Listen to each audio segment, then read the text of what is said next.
Hello friends, मागच्या दोन व्हिडिओमध्ये आपण पोएम नंबर 1 आणि poem number 2 of 11th standard यांचे ॲप्रिशिएशन पाहिले होते. आज आपल्याला पोएम नंबर 3 चे ॲप्रिशिएशन पाहायचं आहे. Name of the poem is there is another sky. Very simple poem. याचं ॲप्रिशिएशन आपण आज बघूया. त्यापूर्वी जर तुम्ही माझ्या चॅनलवर नवीन असाल तर चॅनल सबस्क्राईब करा. आपण एकदा चॅनल सबस्क्राईब केलं असेल तर पुन्हा चॅनल सबस्क्राईब करण्याची आवश्यकता नाही. बघूया आपण poem number 3 appreciation of the poem. कोणते पॉइंट्स याच्यासाठी महत्त्वाचे आहेत, म्हणजे कोणत्या पॉइंट्स नुसार आपण ॲप्रिसिएशन करणार आहोत. First point about the poem, poet and title. हे तिघही पॉइंट कदाचित तुम्हाला ऍक्टिव्हिटी शीट मध्ये वेगवेगळे जर आलेत तर तिघही पॉइंट वेगवेगळ्या पद्धतीने लिहू शकतात. अबाउट द पोएम अगोदर, second about the poem and third one is about the title. Second theme or we can say summary or gist of the poem. Third one is poetic style, poetic language or poetic devices. तिघांचं meaning एकच होतं. Next one is special features. Next message or moral in the poem. What is message given by the poet? And last one is opinion or conclusion. What is your opinion, like personal response, and what is the conclusion? आता आपण एक एक point बघूया. First one is about the poem, poet and title. The name of the poem is there is another sky. It is written by a famous American poetess Emily Dickinson. पोएमचं नाव आहे there is another sky आणि ही famous American poetess Emily Dickinson यांनी लिहिलेली आहे.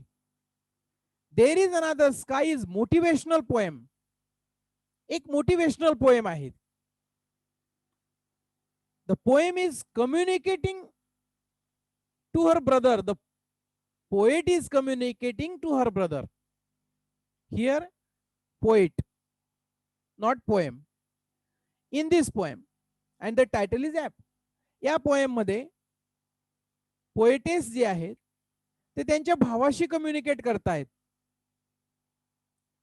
And that's why title is very apt. जो काही मेसेज आपल्याला दिलेला आहे त्याच्यानुसार टायटल एकदम ॲप्रोप्रिएट आहे. नेक्स्ट पॉइंट, थीम और what is the summary of the poem, what is the gist of the poem. In their is another sky, what is given here? The speaker is on of concern of her brother as he may be going through the dark times. पोएटेचा जो काही भाऊ आहे तो एका दुःखात आहे किंवा त्याच्या समोर अंधकार अशा प्रकारचं जीवन त्याला दिसतंय. The poet describes the beauty of it by telling us that the sunshine in this place that shines through the darkness. तो ज्या दुःखात आहे त्याच्यापासून पोएटेस काय करते, त्याला तिच्या एरियामध्ये, म्हणजे तिच्या एरिया म्हणजे काय, देयर इज अनदर स्काय त्यालाच म्हटलंय की अजून एक वेगळं जागा आहे, अजून एक वेगळं ठिकाण आहे, अजून एक वेगळी प्लेस आहे जी आनंदाने भरलेली आहे आणि तिथं त्याला बोलावते आहे poet. Next point, poetic style or poetic language or poetic devices. The poem is Petrarchan sonnet comprising an octave and sestet. हे poem शिकताना बघितलं आपण. What is meant by sonnet? What is meant by octet and sestet? The poem is Petrarchan sonnet comprising an octet and sestet. In this poem there is a slant rhyme. इथं slant rhyme आहे, म्हणजे कुठे rhyming scheme नाही, त्याचा प्रश्नच येत नाही मग स्लांट राईम मध्ये. रायमिंग वर्ड्स नाहीत. The figures of speech used in this poem is alliteration, antithesis, hyperbole, and inversion. These are the figures of speech. Other figures of speech are also there, परंतु हे आहेत आणि याच्यापेक्षा अजून शेवटी तुम्ही ईटीसी लिहू शकतात एक्सेट्रा, म्हणजे अजून काही फिगर्स ऑफ स्पीच याच्यामध्ये वापरलेले आहेत. नेक्स्ट पॉइंट,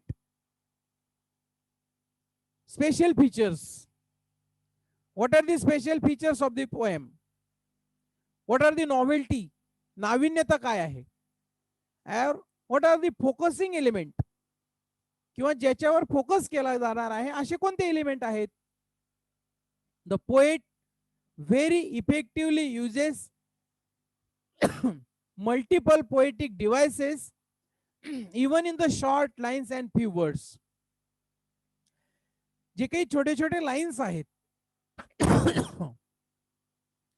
आणि जे काही फ्यू वर्ड्स आहेत त्याच्यामधून मल्टिपल पोएटिक डिव्हाइसेस यूज केलेले आहेत आणि ते इफेक्टिव्हली आहेत अगदी. The poet maintains a tone of optimism and cheer. जो टोन वापरलेला आहे पोएटेसने तो सकारात्मक आहे, ज्याला आपण पॉझिटिव्ह ॲटिट्यूड म्हणतो तसा आहे. So that's why these are the special features, these are the novelties, or these are the focusing elements of the poem. Next point, message or values or morals in the poem. The message is to a brother and it is very clear, giving him hope and cheer. The poet offers optimism to her brother Austin's despair. एक चांगला message इथे दिलेला आहे. Poet's यांचा जो काही भाऊ आहे ऑस्टिन, तो दुःखात आहे, निराशेत आहे आणि त्याला ऑप्टिमिझम किंवा पॉझिटिव्ह ॲटिट्यूड दाखवून त्याच्या दुःखातून बाहेर आणण्याचं काम या मेसेज या पोएमच्या द्वारे आपल्याला सांगितलेला आहे. तो एक मेसेज दिलेला आहे. म्हणजे कवयित्री तिच्या भावाला दुःखातून बाहेर काढण्याचा एक चांगला मार्ग तिथं आपल्याला दिसतो आहे. Now last point, opinion about the poem. What is your opinion? Personal response. This poem is short but interesting. Poem short आहे परंतु इंटरेस्टिंग आहे. So I enjoyed the poem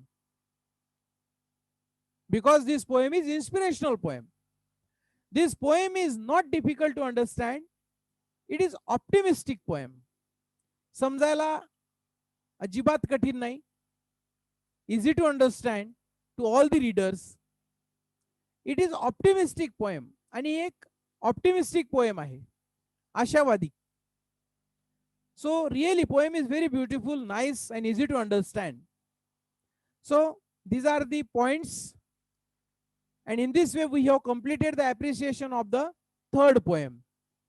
3 कवितांचे appreciation आपण इथं पूर्ण केलेले आहेत.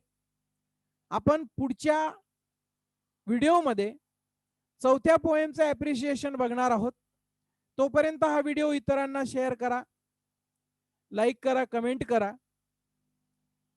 तोपर्यंत थांबूया. बाय.